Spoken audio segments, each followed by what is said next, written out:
Ils ont goûté, ils n'ont pas payé. Jusqu'à arriver à Port-Boué. Son budget est fini et puis personne n'a payé.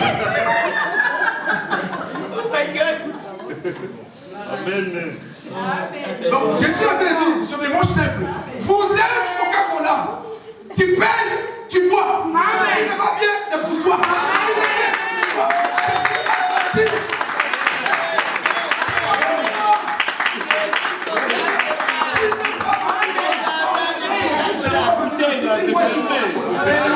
Tu payes, c'est pour toi. C'est bon, c'est pas bon, tu vas payer, tu as payé, c'est le tu vas garder. C'est comme ça. Et c'est pourquoi avant de bien Coca-Cola, tu dis, c'est Coca ou bien c'est Fanta, je ne veux pas. Mais il faut pas dire non, j'ai pris Coca, mais c'est Fanta, je ne voulais pas le mettre, c'est fini.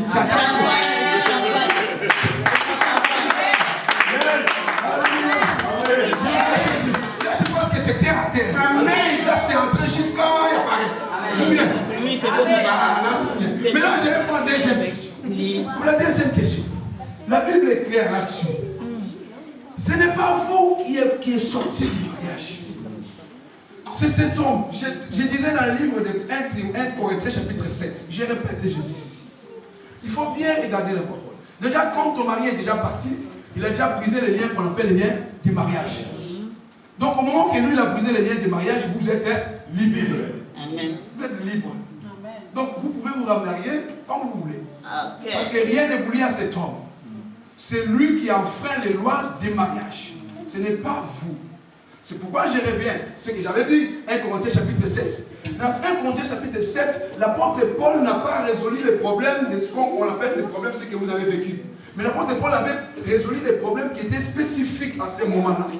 C'est pourquoi on ne peut pas se baser là pour dire qu'on ne peut pas se divorcer. Non, ce n'était pas dans ce sens-là. L'apôtre Paul, il a résolu ces problèmes en disant ceci. Si, parce qu'à l'époque de Corinthe, même, il y avait même un langage à Corinthe, on disait, oh c'est un Corinthe. C'est-à-dire qu'on dit c'est un Corinthe, c'est un immoral.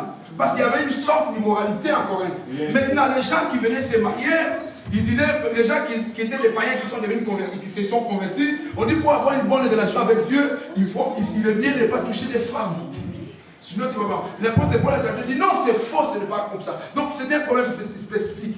Mais une femme qui est battue, une femme qui est maltraitée, l'apôtre Paul n'a pas traité ça ici. Dans le livre 1 Corinthiens chapitre 7. Yes. Alléluia. Et donc, l'apôtre Paul n'est pas venu pour contredire ce que le Seigneur Jésus avait dit ceci. Il dit, l'homme, tu ne vas pas quitter, sauf en cas d'adultère. Donc, si l'adultère est constaté, donc vous êtes libérés. J'espère que j'ai répondu à votre question. Oui, papa. Merci beaucoup. Donc, là, vous êtes libres. Amen. Hein? Donc, moi-même, je vais commencer à prier pour que quelqu'un vienne vous chercher. Merci, papa.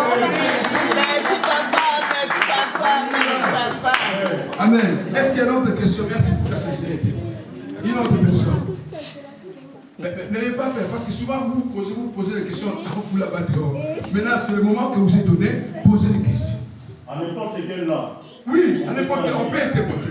Moi, tout à l'heure, je viens de chanter en BT ici. C'était BT? Ah oui. BT de Congo alors? Non, c'est pas BT de Congo, BT de Côte d'Ivoire. Vous êtes sûr? Trop sûr. Ah bon? Toi, tu es déjà perdu, ça fait 40 ans que tu es en Europe. On vient là tout de suite. Moi, je viens de là-bas, même. Alléluia. Est-ce que quelqu'un peut. Il y a une autre question? Il n'y a pas de question. On va se donc c'est que vous avez, c'est bien parce que il y a une possibilité. Soit vous avez tout compris, soit vous n'avez rien compris. Maintenant, qu'est-ce que je parle? Vous avez tout compris ou vous n'avez rien compris?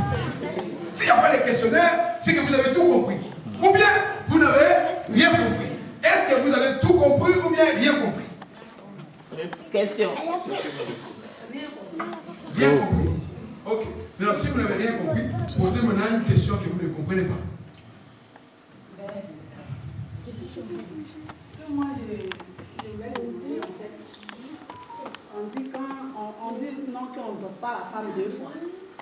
Que la dot, c'est dans la Bible, si tu es doté, tu ne dois pas divorcer. Et quand tu te maries aussi, tu ne dois pas divorcer. Mais c'est ce qu'on nous enseigne. Mais aujourd'hui, j'apprends que si tu es maltraité, que vous pouvez divorcer.